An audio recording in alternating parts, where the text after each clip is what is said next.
guitar lovers, what we have here is a A7 lick. It's a dominant 7th lick. It's 2 bars long. It can be used anytime you have 2 measures of a dominant 7th.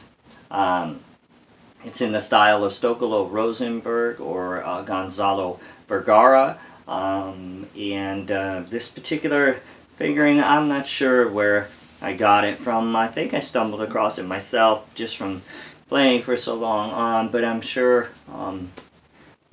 thousands of other guys and gals have figured out the exact same thing, because it makes sense. Again, it's over 2 bars of a dominant 7th. When I tell you about it, it's a great framework that we're going to break apart into other pieces.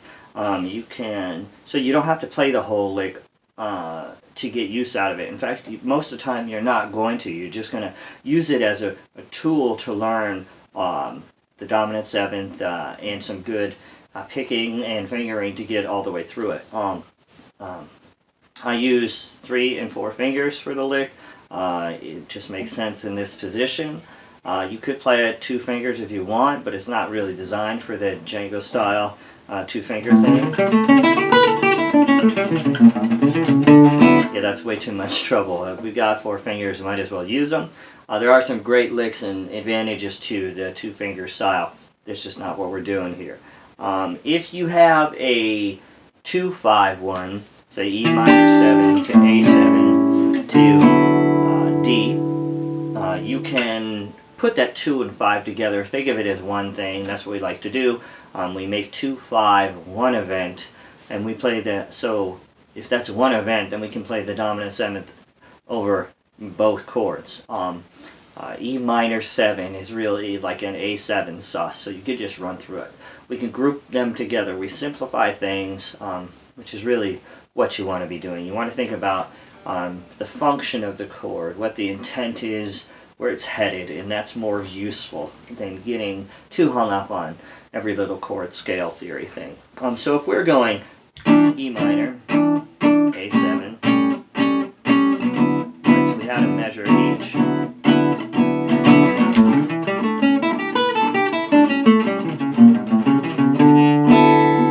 E minor first, I'll play over it. A7. See, it works great, right?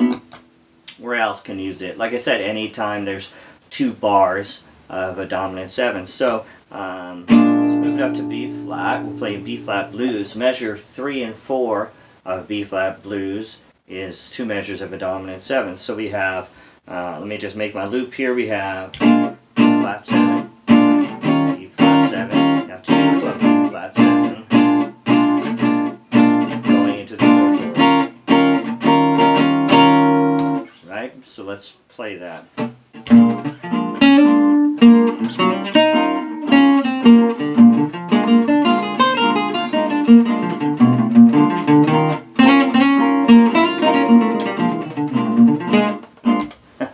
Sorry, I was getting into it.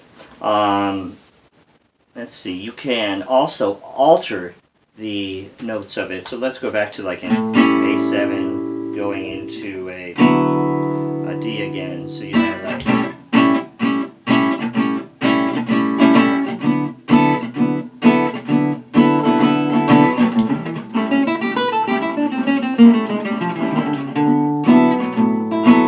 I'm going to flat the 9.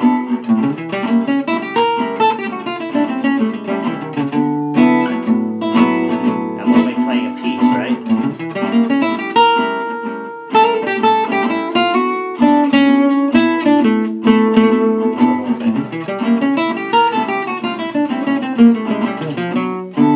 I keep going into these variations I figured out.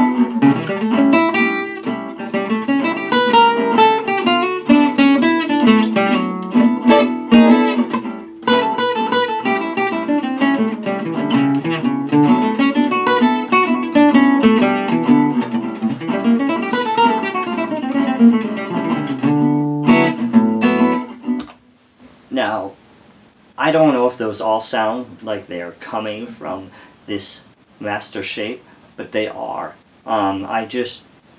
You get the main shape down, and then you have a ton of vocabulary. And then you start breaking it into small pieces and figuring out where the resolution points are. Okay.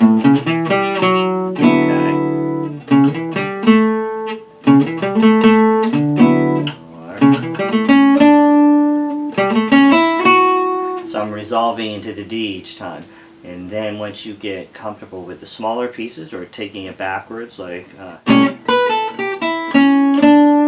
then you can start throwing in chromatics or altering the tones.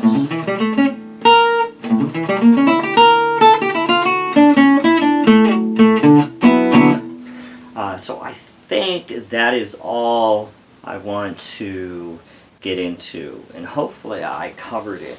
It is, let me see, it's a 2-bar lick, it's a dominant 7th, it's rooted on the 6th string here, A7 type chord, or anywhere you put it, of course. It provides a framework. Use it, chop it up in little pieces, practice it over loops, practice it without play-alongs, play it out of time so you can find all those points, and then work on altering the notes.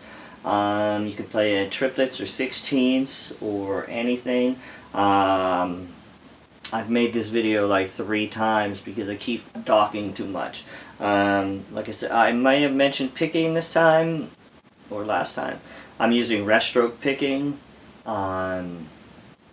gypsy jazz style picking. Any picking is going to work. It's just on these guitars, the rest stroke picking sounds really good. But use whatever you're comfortable with or whatever you're working on. It is designed by the number of notes per string and everything. It works really well with rest stroke picking, but it's going to work with any kind of picking, economy, maybe you're crazy fast down picker. I'm not, I guess.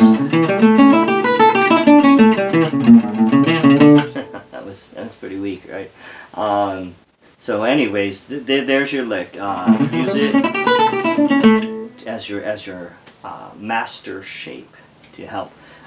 You could get so much mileage out of this thing, it's ridiculous. In fact, here I am talking again too much.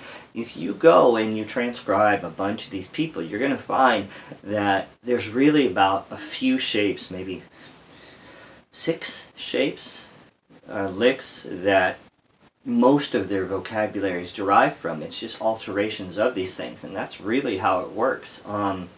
This is how you build your vocabulary. So, anyways, let me know what you think in the comments, any questions, any thoughts, any suggestions, anything else you think maybe I should include or cover or whatever. Be really helpful. I hope it was helpful. I'm just trying to make this a little easier for people to digest and get into their playing, because it's a lot of fun. So I guess I'll just take it out playing whatever's in this loop, right? Alright, cool.